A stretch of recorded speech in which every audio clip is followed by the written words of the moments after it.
अंगात बी आणायची हे बळीच आता अशा अंगात आणायची केलं मग मी म्हणायचो देवा काय ते खरं सांगा मी म्हणा चहा चहा चहा चहा तोंड धुवा फुकून पे म्हणायचं पुन्हा मी अजून तोंड धुवा फुकून पे हे बघ टिंगल करू नको रे झाडाची मला म्हणायची ही झाड लिंबाचं आहे मी म्हणायचो मग तर काय हा ही झाड लिंबाचं आहे ही अरे माझं पाय धर म्हणायची मी म्हणायचो कशात भरवून आलीच आता किती अवघड माझ्यावर सगळे मग खवळायची लागा देवाला लागा तसा म्हणतो देव काय असा घुमतोय काय म्हणलं असा अंगात देवाच्या कशासाठी येते म्हणलं देव मग तिथे काय जोडवच पडलं जोडवं पडलं आणि देव ततच काय देवा मी बघितलंय म्हणलं जोडवं पडलेलं मोरो व्हा म्हणलं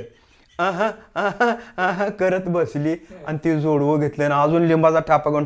टन उड्या मारला हलगे वाजल तसं तुम्ही ह्यांना सुट्टी देत नव्हता माझी बुद्धीच तशीच आहे त्यावेळेला तिच्या अंगात यायचं आणि मनी अशी फिरवायची आणि मग तिला काय द्यायचं तिला काय ते सांगेल ते द्यायचं मान आलाय लेकराला म्हणलं का काय तर तिला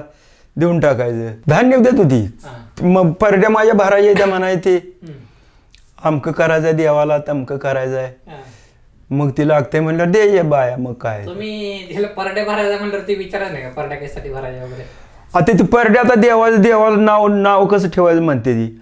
मग इथे एकदा आम्हाला असं झालं परड्या होते काशीगावची यात्रा आता ती माझा मित्र चालला एक दावल्या म्हणून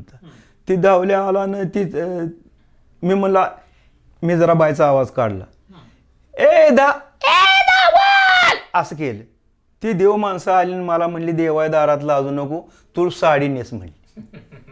आता मी कसं काय साडी नेसणार जाणार तू देवाय दारात लाजू नको एक म्हणायचं तुझं कान टोचते अर्धा तोळा सोनं घालती तू साडी नेस ती म्हणायचं 5,000 एक साडी घेते लुगडच नेस म्हण मग काशीगावचा एक माणूस ओळखी झाला अरे काय झालं इथं का उभा राहिला हा म्हणलं मामा बायचा आवाज काढला म्हणून मला हे म्हणते एक साडी नेस एक तोळ सोनं देवाय दारात लाजू नको आणि तू परडी घे आता मी परडी घेऊन मामा काय करू म्हणलं मग त्यानं सांगितलं अरे ह्याला मुलं आहे ते म्हणला हे तसं काय माणूस नाही त्याने एक बायचा आवाज काढला म्हणून त्याला काय त्याच्याकडे चूक नाही मग मला सोडलं तुमच्या